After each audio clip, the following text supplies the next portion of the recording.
আমরা সকলে জানি কোকা-কোলা সরাসরি ইসরায়েলকে অর্থ সহায়তা করে। সবকিছু জেনেও যদি কোনো মুসলমান এই পণ্য ক্রয় বিক্রয় হতে বিরত না থাকে, তাহলে কি সে কোনো ধরনের গুনাহ করলো বা তার পরকালে শাস্তি হবে কিনা? ইদানিং গ্রামাঞ্চলে হাফ প্যান্ট পরা ছেলে অনেক দেখা যাচ্ছে, যদিও বয়সে তারা প্রাপ্তবয়স্ক। ইসলামের আলোকে বয়স্ক মানুষদের হাফ প্যান্ট পরে জনসম্মুখে ঘুরে বেড়ানোর বিধান কি? আমরা সকলে জানি কোকা-কোলা সরাসরি ইসরায়েলকে অর্থ সহায়তা করে। সবকিছু জেনেও যদি কোনো মুসলমান এই পণ্য ক্রয় বিক্রয় হতে বিরত না থাকে, তাহলে কি সে কোনো ধরনের গুনাহ করলো বা তার পরকালে শাস্তি হবে কিনা?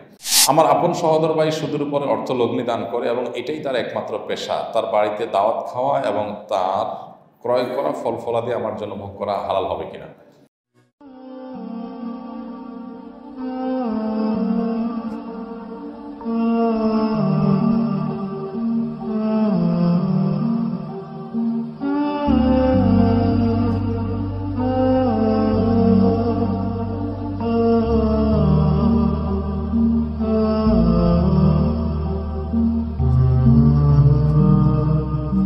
যে সমস্ত কোম্পানি পরিষ্কারভাবে মুসলমানদের বিরুদ্ধে কাজ করছে অথবা মুসলমানদের নিধন যজ্ঞে, মুসলমানদের গণহত্যা, নিরপরাধ মানুষকে গণহত্যার জন্য যারা বিভিন্নভাবে ভূমিকা তারা রাখছে, সেটা অর্থ দিয়ে হোক, ফান্ড দিয়ে হোক অথবা নৈতিকভাবে সমর্থন করে হোক, এরকম কোনো ভূমিকা যদি অবতীর্ণ হয় যেই কোনো কোম্পানি, তাহলে সেক্ষেত্রে তাদের সুবিধা দেওয়া হারাম।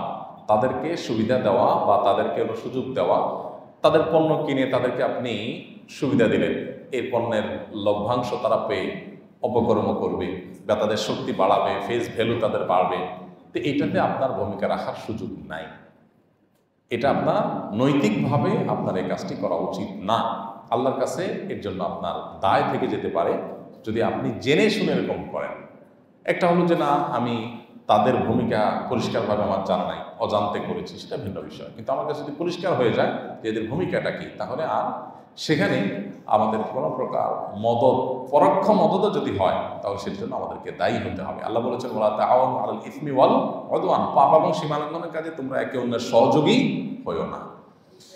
এই যে কোকা-কোলার কথা বলছেন, সম্প্রতি তাদের যে অ্যাডভার্টাইজমেন্টের পরে আবার আলোচনাটা নতুন করে উঠে আসলো, সেই অ্যাডভার্টাইজমেন্টটা আপনারা লক্ষ্য করেছেন, তারা কিন্তু বারবার করে বিভিন্নভাবে বোঝানোর চেষ্টা করতেছিল যে এটা ইসরায়েলের পণ্য না, এটা তারা বোঝানোর চেষ্টা করতেছিল।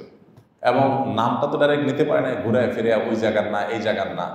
এখান থেকে বোঝা যায় যে মানে এই রাষ্ট্র কতটা অভিশপ্ত হলে বা এই নাম কতটা অভিশপ্ত হলে এই নামটা পর্যন্ত মুখে তারা নিতে পারছে না।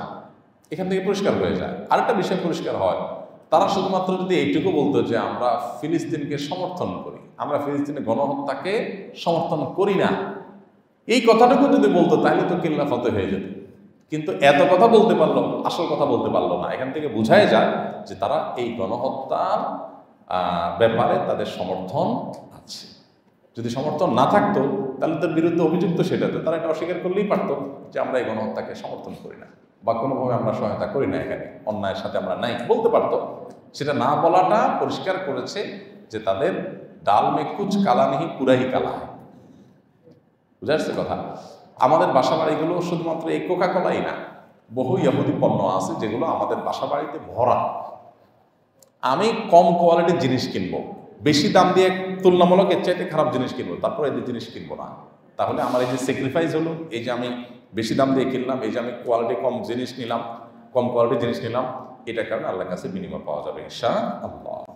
ইদানিং গ্রামাঞ্চলে হাফ প্যান্ট পরা ছেলে অনেক দেখা যাচ্ছে, যদিও বয়সে তারা প্রাপ্তবয়স্ক। ইসলামের আলোকে বয়স্ক মানুষদের হাফ প্যান্ট পরে জনসম্মুখে ঘুরে বেড়ানোর বিধান কি? এটা পরিষ্কারভাবে হারাম কাজ ভাই। আমাদের তরুণদের মধ্যে পশ্চিমাদের অন্ধ অনুকরণের যে একটা প্রবণতা দেখা যাচ্ছে, যে পশ্চিমারা যেরকম করে এরকম করতে হবে। আমাদের এই অঞ্চলে মানুষ লুঙ্গি পরে। এখন আমাদের তরুণ সমাজের একটা বড় অংশ আছে, এরা জীবনে লুঙ্গি পরে না, তারা শুধু প্যান্ট পরবে, ওই চুঙ্গা ছাড়া কিছু পরবে না। তারা হয় হাফ চুঙ্গা পরবে আর নাহলে ফুল চুঙ্গা পরবে, মানে চুঙ্গাই পরবে সব অবস্থায়, কিন্তু তারা কোনো অবস্থাতে লুঙ্গি পরবে না। লুঙ্গি পরার ভিতরে কোনো সওয়াব আছে, গুনাহ আছে, আমি সেটা বলছি না। আমি বলছি যে বিদেশি সংস্কৃতি, বিশেষ করে পশ্চিমাদের সংস্কৃতি জোর করে পুশ করানো হচ্ছে এদেশে। এবং তার একটা উৎকৃষ্ট উদাহরণ হলো এটা, যে আমাদের তরুণদের, কিশোরদের আজকাল দেখা যাচ্ছে যে তারা প্যান্ট তো পরছে, হাফ প্যান্ট পরছে। এবং হাফ প্যান্ট পরে নির্লজ্জের মধ্যে ঘুরে বেড়াচ্ছে। এই নির্লজ্জতাটাই বাচ্চাকে কিশোর গাঙের দিকে নিয়ে যাচ্ছে। যে কিশোর তার বাবা মায়ের দিকে মুখ তুলে তাকাতে তার ভিতরে জড়তা কাজ করত, যে কিশোর সিনিয়র মানুষকে, বড় ভাইকে দেখে সালাম দিয়ে বিনয় প্রকাশ করার কথা ছিল, সেই যুবক বাপের বয়সে মানুষের গায়ে হাত তুলতে পারছে যখন সে কিশোর গ্যাংয়ের সদস্য হচ্ছে। এই নির্লজ্জতা শুরু করতে গিয়ে এই সাংস্কৃতিক আগ্রাসনগুলোর শিকার হয়ে সে এখান থেকে তার নির্লজ্জতা শুরু করেছে। সে নিজেও টের পায় নাই, কারণ নিজের রান, নিজের হাঁটু এগুলো মানুষের সামনে প্রদর্শন করা এটা লজ্জাহীনতার প্রকাশ, আর এগুলোকে ঢাকার চেষ্টা করা এটা লাজুকতার প্রকাশ। ওসমান বিন আফফান রাদিয়াল্লাহু তাআলা আনহু, ইসলামের তৃতীয় খলিফা, তিনি খুব লজ্জাশীল ছিলেন। এত লজ্জাশীল ছিলেন, এত লাজুক ছিলেন, এত জড়তা ছিল যে নবী করিম সাল্লাল্লাহু আলাইহি সাল্লামের সামনে বসা ছিলেন একদিন, তার পায়ের উপরে যে কাপড় ছিল সে কাপড়টা পায়ের যে হাঁটু এবং টাকনুর মাঝামাঝি যে গোছা, এই গোছার একটু উপরের দিকে উঠেছিল, হাঁটুর কাছাকাছিও যায় না, একটু উপরের দিকে উঠেছিল। তিনি লজ্জায় লাল হয়ে গেছেন, তাড়াতাড়ি করে কাপড়টা ঠিক করে দিয়েছেন। এটা বলে লজ্জাশীলতা। এখন এই কাপড় যদি হাফ প্যান্ট পরে ফেলতে পারে কেউ, তো কালকে নাইনটা হইতে কোনো অসুবিধা নেই, পরশু নাইনটি পড়তে কোনো অসুবিধা নেই। এটা হলো লজ্জাশীলতা কমে যাওয়ার একটা আলামত। বাবা মার উচিত সন্তানদেরকে দ্বীনের সঠিক দীক্ষাটা দেওয়া, যাতে করে তারা বকে না যায়। এই লজ্জা যখন ভাঙবে, সে বাবার মতো মানুষের গায়ে হাত দিতে, কিশোর গ্যাংয়ের সদস্য হতে, সন্ত্রাসী হতে, মাদকের দিকে হাত বাড়াতে সে কার্পণ্য করবে না। তো এই জন্য সন্তানদেরকে ধ্বংসের হাত থেকে বাঁচাবার জন্য দ্বীনি শিক্ষা প্রত্যেকটা পরিবারে দেওয়ার এবং চর্চা করার কোনো বিকল্প নেই। আর না হলে ধ্বংস যখন চতুর্দিকে হবে, তখন আপনার পরিবারও ধ্বংসের দিকেই এগিয়ে যাবে। আমার আপন সহোদর ভাই সুদের উপরে অর্থ লগ্নি দান করে এবং এটাই তার একমাত্র পেশা। তার বাড়িতে দাওয়াত খাওয়া এবং তার ক্রয় করা ফল ফলাদি আমার জন্য ভোগ করা হালাল হবে কিনা?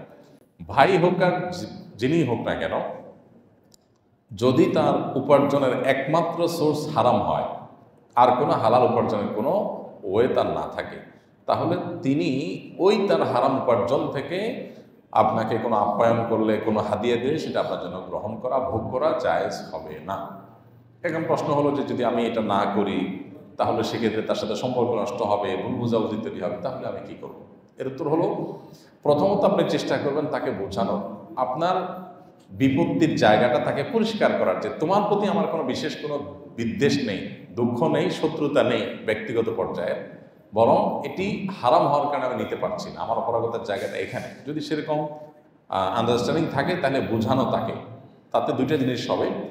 বিনয়ের সাথে সুন্দর করে বোঝাইলে নিজের অপরাগতাটা প্রকাশ পাবে, তিনি ভুল ধারণা থেকে সরে আসবেন। দ্বিতীয়ত তাকে একটা দাওয়াত দেওয়া হয়ে যাবে যেন সে হারাম থেকে সরে আসে।